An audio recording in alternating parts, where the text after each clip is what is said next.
The Connector Next Door is your invitation to meet the natural connectors all around us. They represent the everyday event planners who are energizing their communities every single day. Their stories are familiar, fun, and full of charm. Your host, Lisa Garrow, is a lifelong event planner and has been a connection strategy coach for over a decade.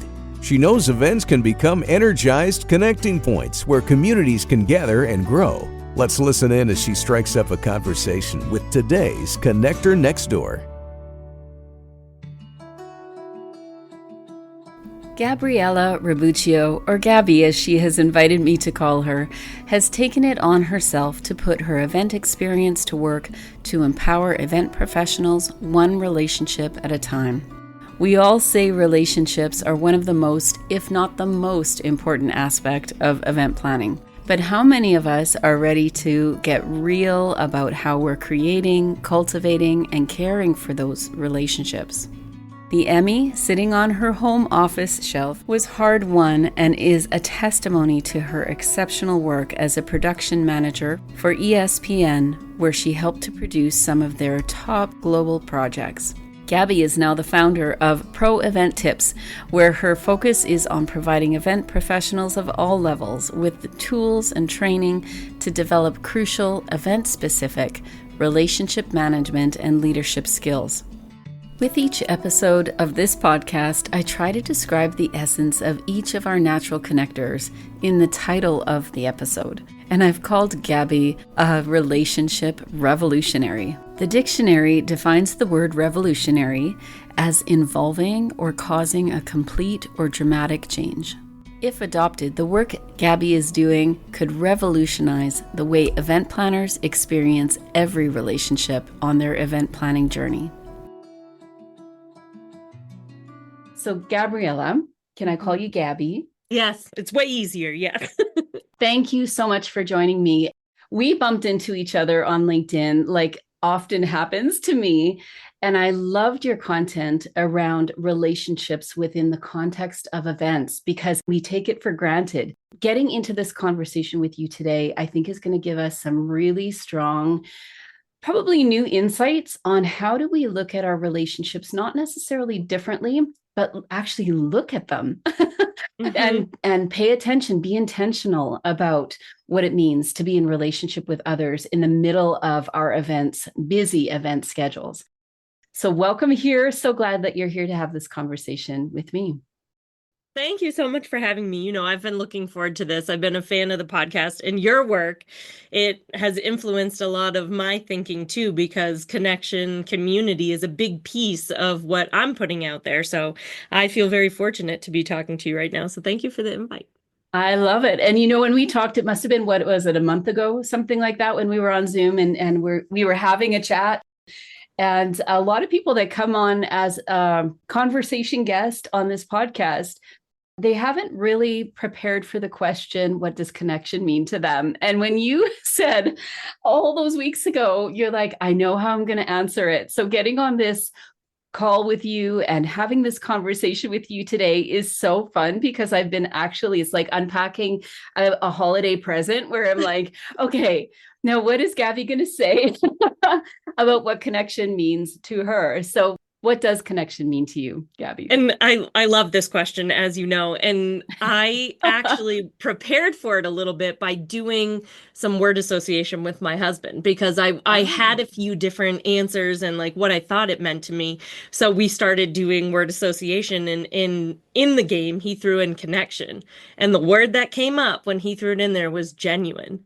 So the more I started to think about it, I was like, that's what it is. That's what connection means to me. It's about more than just being together and like surface level engagement. It's about being genuinely present in whatever moment or situation that you're in. One-on-one like this, or in the context of a large event, which we're both used to.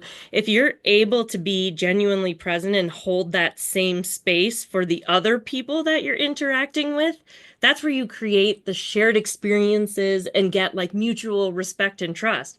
And that's what connection is, like being able to actively listen, but also being vulnerable yourself. depending on the situation. It was like the more I started to think about it, I actually wrote a whole like page article on it because it just got me thinking about it. But I think it's not just being together, it's not just surface level hello, it's like genuinely allowing yourself to feel the moment and the experience with the people around you. That in my mind, Mm. that's what it means to me. That was so fun for me to prep, by the way. So I love that you asked that question. Oh, I love that so much. And I love that it was part of a game. You know, Mhm. like sometimes we forget that we can learn in all sorts of ways. And it might be Mhm. with your husband on the couch when you're exhausted Yep. and you're just kind of playing a word association game. Yep.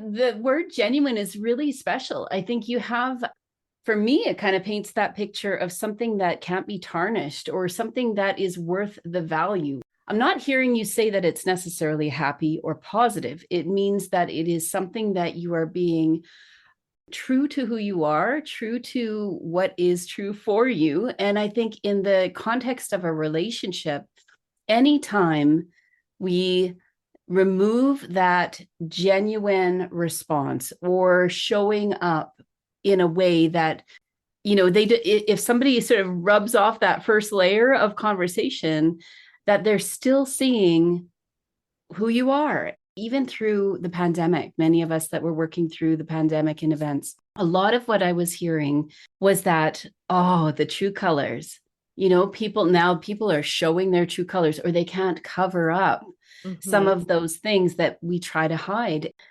When you think about genuine relationships, I know that this is like literally your work. When you think of genuine relationships in your life, has that been something that it's been modeled for you, or you've got people that have inspired you to that? How is it showing up for you in the people that you hang out with? What's really funny is that it's something I had to learn. Mm. So I've dealt with, mental health, anxiety, depression for as long as I can remember. So in all of my relationships up until I think I was 30, I had what I call fake happy Gabby. It was the any Mm. situation I was who you wanted me to be. I was happy, I was understanding, and that got me far. It made me really good at certain parts of events, but I had to learn how to genuinely be myself. And it wasn't until I had a really good boss at ESPN and a phenomenal husband where I could be honest about what was really happening behind the mask. And once I started to feel that safety where I could be that person, be genuine, tell people what I wanted to hide or cover up, that I understood what a genuine relationship was and how impactful it can be, not just personal, but professionally too. So when I talk about relationship management in the work that I do, you said the key word, it's safe. So the only way that you can have a genuine connection with any of your stakeholders, because I don't deal just with attendees, I'm internal teams, sponsors, whatever, is you have to have that safe space where people can be their genuine self. And that was something Mhm. I had to learn. And it took a really long time. And now that I have it and I see the importance of it and how it affects not just personal, but professional, it's like that's why I want to shout it from the rooftop. So Mm. it's funny. That's a good question that you asked it because I didn't have it for a long time and it took a lot of work, but it really is Yeah. beneficial. And it's funny to see other people benefit from it who maybe don't have the fake happy Gabby. That's an extreme on one Hmm. end, but even teaching my team at my last job how to be more vulnerable and create open communication with our stakeholders and how it completely changed their level of burnout and, their level of Mm. safety at work. It's incredible how impactful it is, but I don't have to tell you that. It's also that you do. Well, you know what's very intriguing to me is sometimes when we make it through something, we feel like um, it's it's over. We're through. We've learned the lesson. Now we're working in a different way, or we've been enlightened about something, and so we start to step forward, and it almost becomes familiar and rhythmic for us, right? Because Mhm. we learn a new way. But what's intriguing for me when you say that you had to learn this, and you had your husband, you had a great boss, somebody that was willing to go there with you.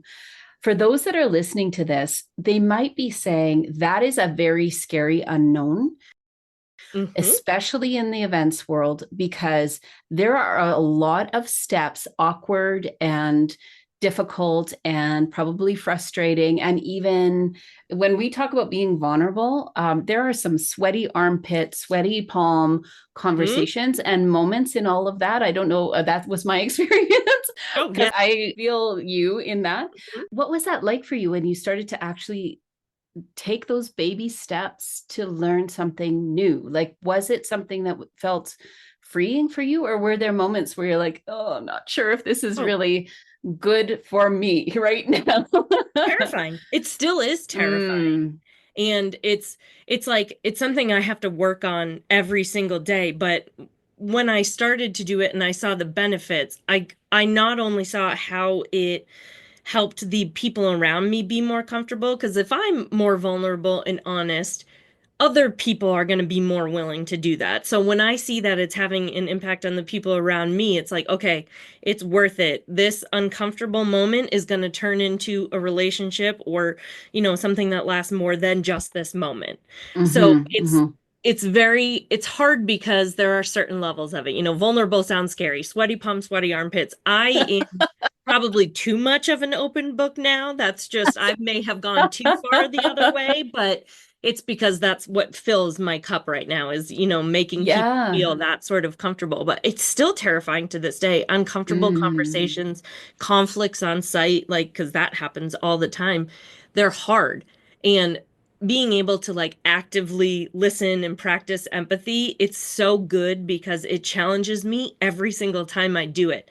And then mm. I get that reward. Because a lot of what we do in the events industry, we suffer for lack of a better word, until the end. And then the results are Yeah. like, oh, yeah, this is why I do this. Like you see the completed project, the happy attendees, your clients happy.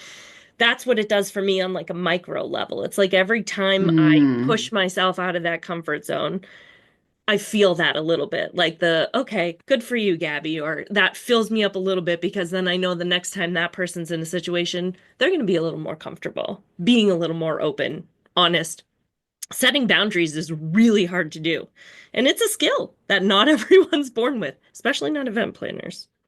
And when we go through a difficult conversation, when we challenge ourselves to step out and say something that feels vulnerable, not knowing exactly how this is going to feel when we do this, because it's a new skill to learn. And it's in anytime we're working a new muscle, it's going to feel harder. It's going to be more challenging. And so I think we do get better at maybe spying conversations. And could we Mhm. talk a little bit about the proactive approach? So maybe can you tell us a little bit more about your work, and then how can we start leaning in where maybe not it's not just cleanup after a relationship has gone off the rails, but how do we Mhm. actually prepare ourselves to engage really well and have those great relationships?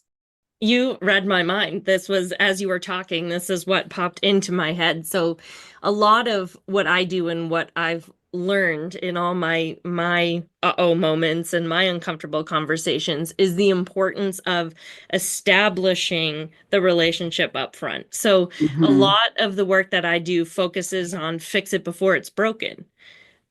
I know any event planners just rolled their eyes at me. Totally warranted because no matter how much you plan or prep, something's going to go wrong.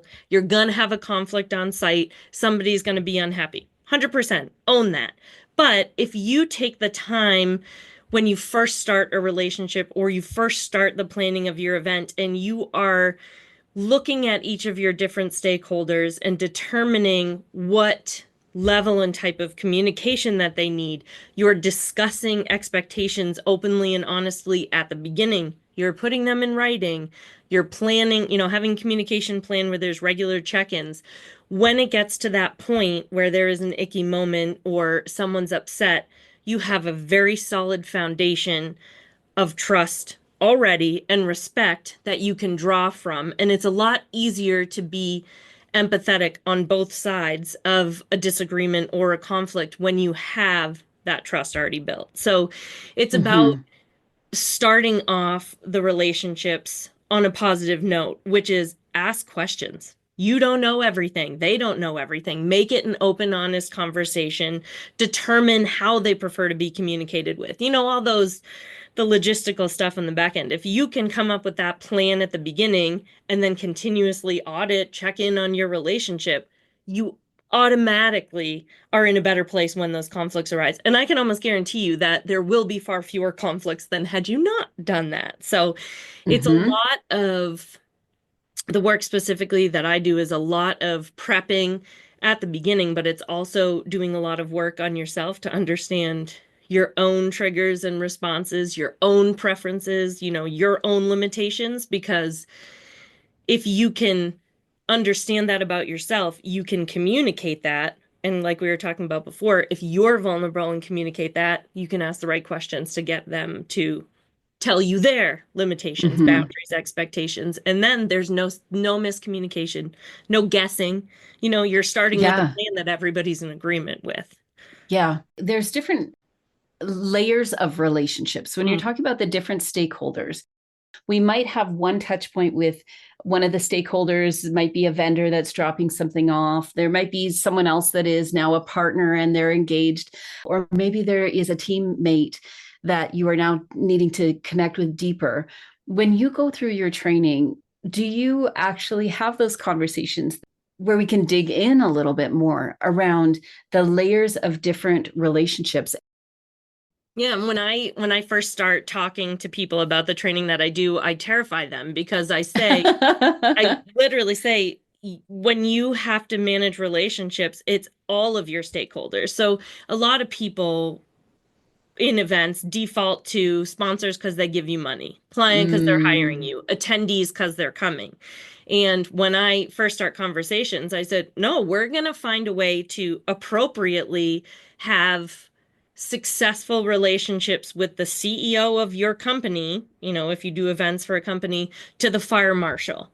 Like there is a mm, whole span, internal teams, vendors, volunteers who a lot of people forget about. It's every single relationship is important, but mm, and each one is important, but in each relationship doesn't require the same amount of resources to be at the top of their game. So what we do is stakeholder mapping. So what we do is literally any single stakeholder that is involved in your event, no matter who it is, if it's someone emptying the trash, if it's the concession stand workers, you just list them out on a whiteboard and then we rank them based on their influence and interest in the success of your event. So every relationship is important, but the people who are in your high interest, high impact, like your sponsors or your clients, don't require the same amount of attention and detail that your fans do, like the fire marshal. You need that relationship to be successful, but all they need is a map of your venue. They just need to know that you have the fire doors that aren't going to be blocked or something like that. They're happy. That mhm, relationship is good to go. Your sponsors are probably going to want continued ROI, and they're going to want to see numbers and stuff like that. And it's like a lot of event professionals default to having to be everything to everyone at all times. And if you try and do that, you automatically just ignore some of the stakeholders that don't require as much attention. But if you mhm, can balance it out and use your resources appropriately, you can keep everyone adequately happy based on what they need and expect. You just have to understand what that is. So mhm.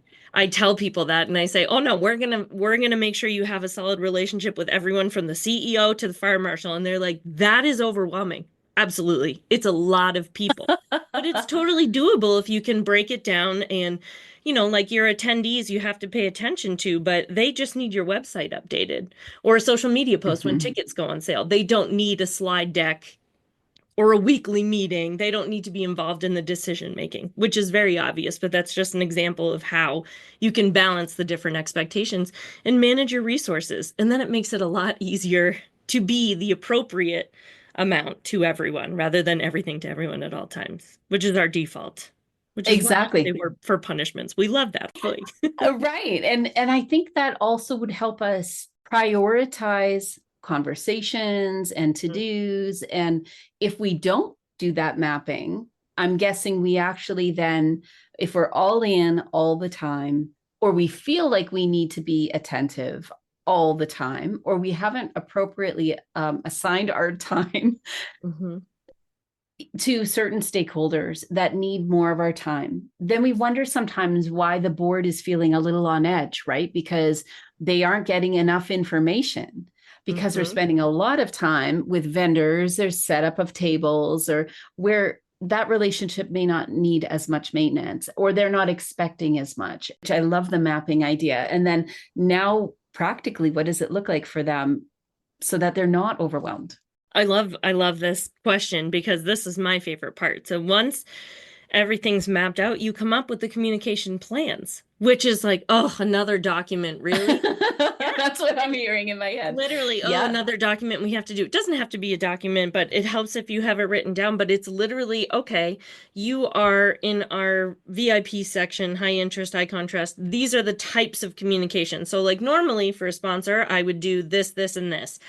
Write it out, whatever, in your first meeting or one of your first meetings with that sponsor. Say, this is my plan for communication. Weekly meeting once a week, slide deck here, shared document if you need resources. How does that feel to you? Is there anything that I'm missing? Is there anything that, that I could be including?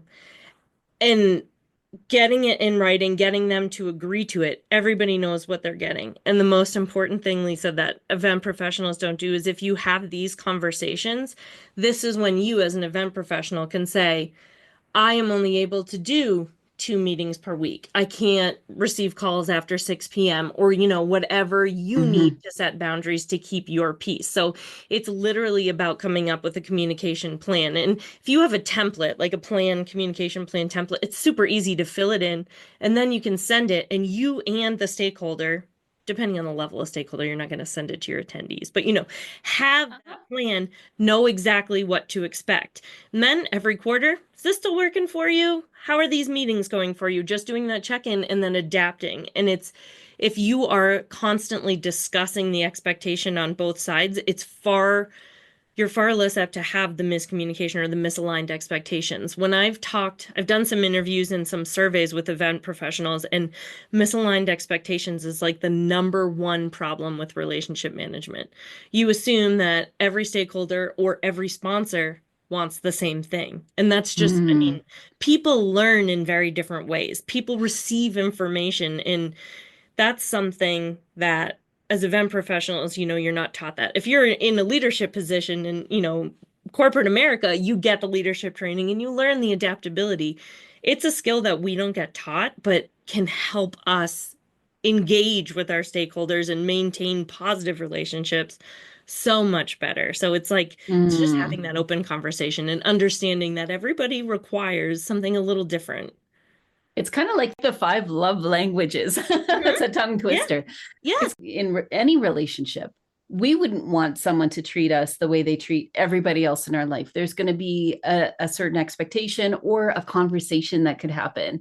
So Mhm. we're both feeling like we are not always necessarily always on the same page, but we're in understanding on what the relationship can look like. And honestly, at the end of the day, I think whether we're in relationship with somebody for a short period of time or forever, for a long time, there will need to be adjustments, and for us to really step into what you're saying, to show up for that relationship, show up in that genuine space more often so that we start to feel it. When we talk about being genuine in a relationship like this, that is part of the conversation, even with probably a stakeholder, like what Mhm. is genuine for them, Mhm. so that they feel like they can also buy in to what it is we're trying to accomplish together. Because at the end of the day, we all want the event to be great. So, And in the caveat, I know people are hearing this and they're like, I can't change who I am for every single person. And it's like, it sounds a lot more daunting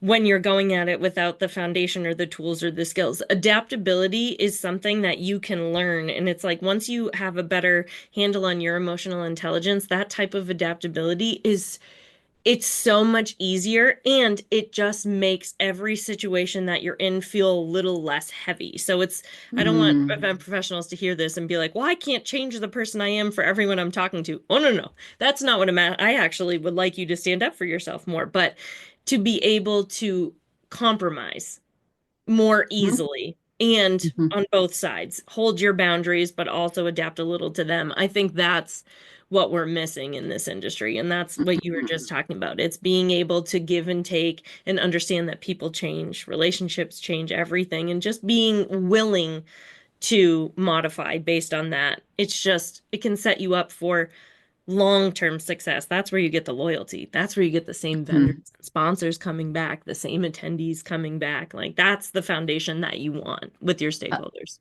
Love that so much. That's awesome. And you have lived this professionally as well. You have a team. And I know when we were on our first call, I'm like, what's that behind you? So, can you tell us a little bit about your team experience? You are award winning. And so, this has become very much not just a part of who you are and the training that you do. And now you've created great systems around this and courses around this. But you do have that background as well professionally. You have had that experience of working with an award-winning team. You have an Emmy behind you. Can you Mhm. tell us a little bit about that experience and what was team like in that environment?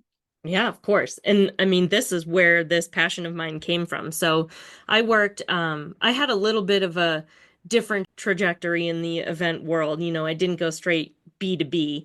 I actually started at ESPN almost right out of college. I was very fortunate and I worked as a production manager. So what that meant was I was assigned to a sport, soccer in my case, and I was responsible for handling all of the logistics for the production team. So, as an example, my very first big event that I was in charge of was the 2014 World Cup in Brazil. Hmm.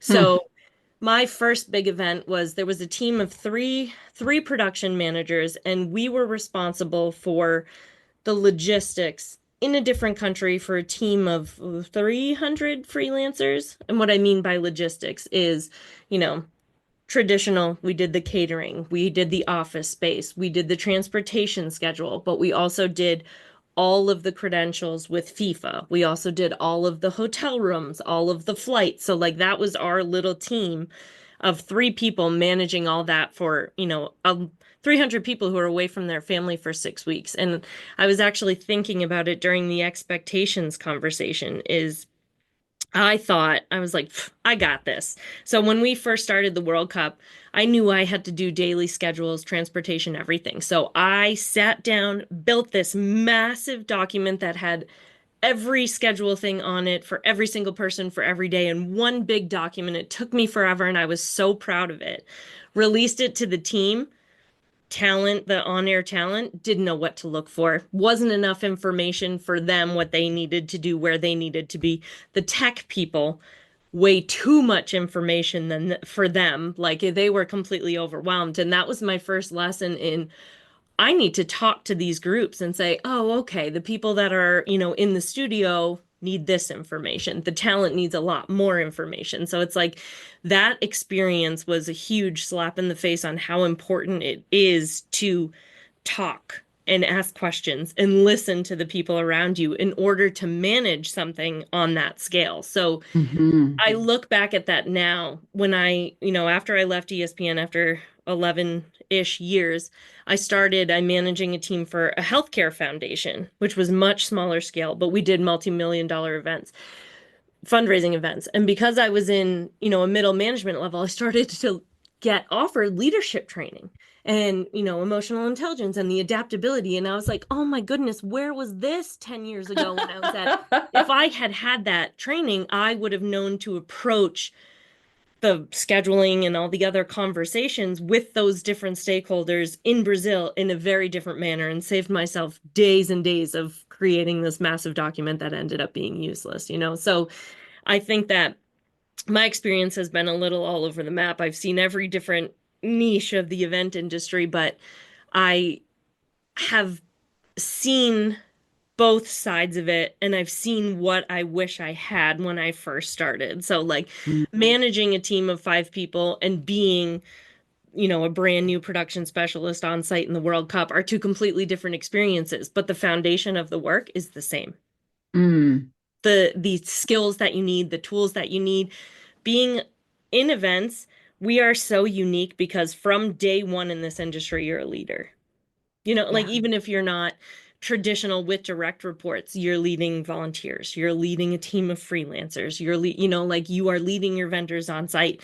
And we need those skills from day one. I can't wait until we have official direct reports. So I think being a part of a bunch of different types of teams has showed me where that gap is. And if I didn't have that phenomenal boss at ESPN, if I wasn't part, of a team that was so well established that we won an Emmy for it, then I don't know that I would have survived without the skills that I have now. So it's Mhm. so funny to look back now and see what I wish I had had throughout that whole portion of my career. And that's kind of where this purpose of mine comes from. Sorry, it was a long-winded way to say that. But that's so much of it, right? Yeah. Because we come into events in all sorts of amazing, incredible, kind of crazy ways sometimes, where it's like, oh, I guess this is what I'm doing now. Oh, and what does this mean? Oh, and I got into marketing and promotions really early, and it was just, and I've got so many ridiculous stories on things that I would have done. And not everything is ridiculous. There's consequences when relationships go awry, right? Like there's, because we're human and we feel it if something is, and not just that we're confused, but maybe something did go off the rails and a relationship is broken. So there is a lot riding on the work that you do, and for people to understand that there is a way, Yeah. like what an encouragement that is, because it doesn't matter how long, if you're listening to this, it doesn't matter how long you have been planning your own events. It matters that you are ready to get genuine, have these real vulnerable conversations, and learn the tools, because it's not something that needs to be a mystery for your entire career. There are ways. And for some of us that feel like we can't slow down, because I do hear that in my coaching practice as well. There's just too much going on. I'll deal with that in spring. Mm-hmm. Once our event is over, nobody wants to talk about relationships after the event. They're so happy it's over, and maybe happy how things went, but we don't want to. I read a post just the other day about we don't talk enough about the things that could have been done better, and looking at how do we change it for next time. Even if we don't do that specific event next time, the relationships can still be growing and evolving and changing over time. That's the feedback loops is something else that I work on too, because I something I'm so guilty of most of my career is, sending out a 6-question survey. How was your Mm-hmm. experience? And then not doing anything with it. But feedback itself is the most valuable resource we have. And no, you don't have to fix everything everyone says to you. If Janice thinks the music is too loud, sorry, that's just the way that it is. But if you have these communication plans in place, then you're continuously asking and getting that feedback. And then it's not reliant on just a debrief meeting where everybody's exhausted. Nobody wants to revisit the pain points, from being on site. It's like that's something you need to do pre, during, and then revisit post event. Like, okay, we already dealt with all the bad stuff, that happened on site. Let's talk about how we can improve it going forward. And it just makes it a lot less bleh to have those conversations after the event. It's like feedback is a gift. It's hard, and that's where the emotional Mm-hmm. intelligence comes in. Sometimes it's hard, but it is so important to be able to hear it and accept it and change what you can. Yeah, Exactly. totally I've agree. started to use the word follow through Yeah, yep. instead of feedback, because it feels, not that I'm great at tennis at all, but it's like I just want to get the job done, and I'm just, you can't see this on audio, but if you're going halfway and you're not following through with the stroke, there's you're missing half of the process. And Half of so the momentum. half of the momentum, yeah, exactly, half the momentum. And you want to nail it, and you want people to feel great about that relationship that they have with you. You almost went there, but I'd love to high level all of this a little bit before we have to wrap up here in a few minutes. If you were to look at sort of the bigger picture of Mhm. the work that you do, and how does your approach to relationship building in the context of events, how could that change society I know Mhm. this is huge, but how does that change how we actually work together within our communities, within our companies? I often say the organization or the company you work for is the mothership. Mhm. And your event is like this pod that is going out on a mission, doing the thing and coming back. And in that process, what we're learning over here in the events world almost inevitably finds its way back into Mhm. how things happen in the mothership: communication, systems, processes, attitudes, diversity, all of that. Because we're learning in a little microcosm over here as an event team, and it doesn't mean your event is little, but I really do believe that there is a relationship. So when you do this work with an events team or with an event planner, what are you hoping they're actually taking back that will start to influence company culture, organizations in a broader sense? I love this. And this is, I mean, this is the work that you do. And, you know, what you do can be applied to society on a much bigger scale. But I think what I'm teaching is allowing people to make the connections and the communities and the experiences that you teach. So when I think about what I do, and I'm so niche down into relationship management, what I'm hoping that people get out of this is there kind of three main things that I think of. I want people to, you know, emotional intelligence. I want people to feel better in the work that they do. I don't want everyone to feel like they have to be going at 100,000 miles per hour at all times, even in events. I mean, some of us love that, but to some extent, we all need to be able to set boundaries and expectations. And by doing that, I want there to be less burnout in this industry. Lisa, you've Mm, seen it. I've seen it. It happens to the best event professionals. If you don't have the tools to create appropriate relationships, connections, you overdo it. And I don't want there to be burnout. I want people who have been doing this for 15 years to feel comfortable doing it for another 20. I want people mhm, who are just starting out to avoid the point that we, as veterans, have all gotten to. Like that's the number one thing is I want as event professionals people to feel healthier and happier and like really do the part of this work that gives them joy without having to deal with so much of the other stuff, we'll say. And as mm, far as companies, something that I realized working for the Healthcare Foundation and another big piece of why I do this work is because I learned that if the culture and relationships in your microcosm event, if those are healthy and happy, every single person involved in the event, from the CEO, from the company's marketing team, from, the finance team to the community, feel that. In the mm, events, like we use events as overall brand marketing, product marketing, whatever your event, raising money, whatever your event is meant to do, affects everyone that touches the event, your client, your CEO, what I keep saying CEO, but like all the other internal departments benefit when you run a successful, healthy, happy event. It's like it bleeds out. We all know what it's like to mm. have toxic internal team. We think that we're putting on a brave face. People feel that. And if Yeah. you have a culture and relationships that are positive, you have sponsors coming back. You have sponsors bringing in other sponsors, which that's bottom line. So that keeps some people happy. If you have a healthy, happy culture at your event, your volunteers are going to present that on the front line. Your community members are going to feel that. They're going to come back next year. They're going to bring people next year. If you're doing internal corporate events, your employees are going to leave feeling inspired and feeling connected to the work that you do in a sense that is going to affect the bottom line, whether it's employee retention, whether it's revenue, whatever it is. It's like these little microcosms of events are have so much impact on everything that they touch, and they can be such a powerful tool for good for overall culture, whether it's a community event or, a corporate event. It bleeds out and it's Yeah. contagious. We all know that. People, It's your yeah. smile is contagious. I can't help but smile. Like that's a real psychological thing that happens in events, in person or virtual.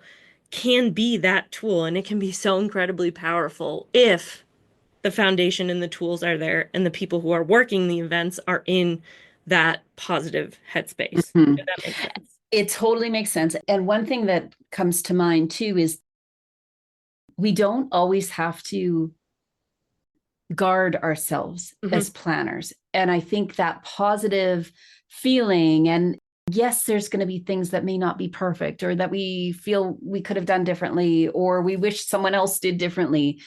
But if we're creating the culture, that's like a healthy family, or it's like a healthy community where not everything is perfect, but we're being genuine. We're showing up for each other. We have each other's back. We are celebrating when it's appropriate. We're doing that follow through, the follow up when we need to, in a way that it is really a functioning entity too, so that And we safe. all, and safe, that we can really be in that space over time and grow those relationships over time. Gabby, I am so thrilled that we've had this conversation. I'm so inspired. I was telling my husband how tired I was this morning. I'm like a crunch time with a few deadlines right now, and I couldn't think of a better way to spend my day.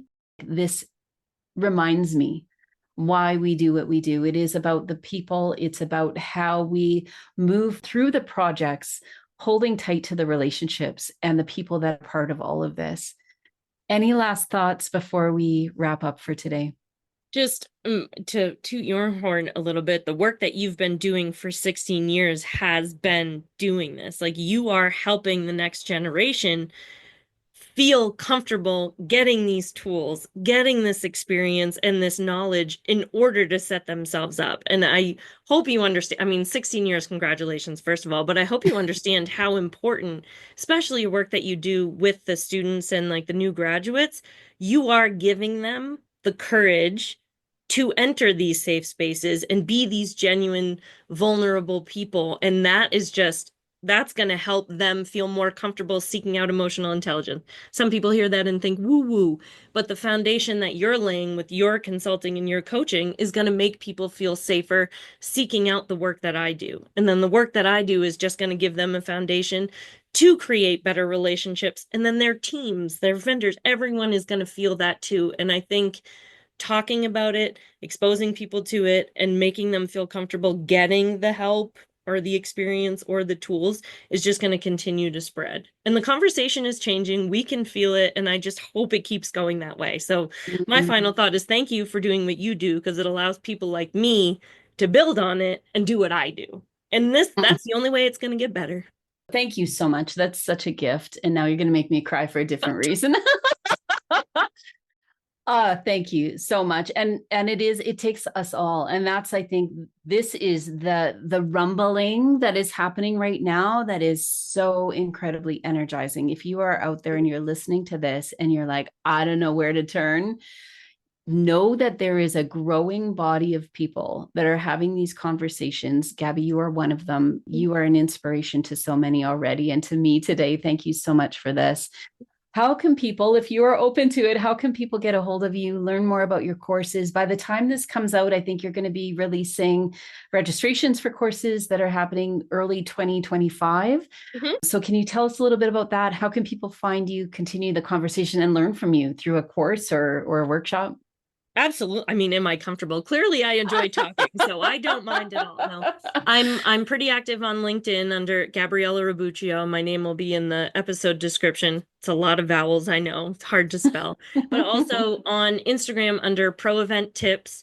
And then all of my courses, masterclasses, whatever I have going on is on ProEventTips.com. So, and please, if you have any questions about the work or, any interest in talking to me more about it, reach out. I love connecting with people. That's funny. I say that on this podcast. I love connecting with people and I love having those conversations. So please feel free to reach out anytime.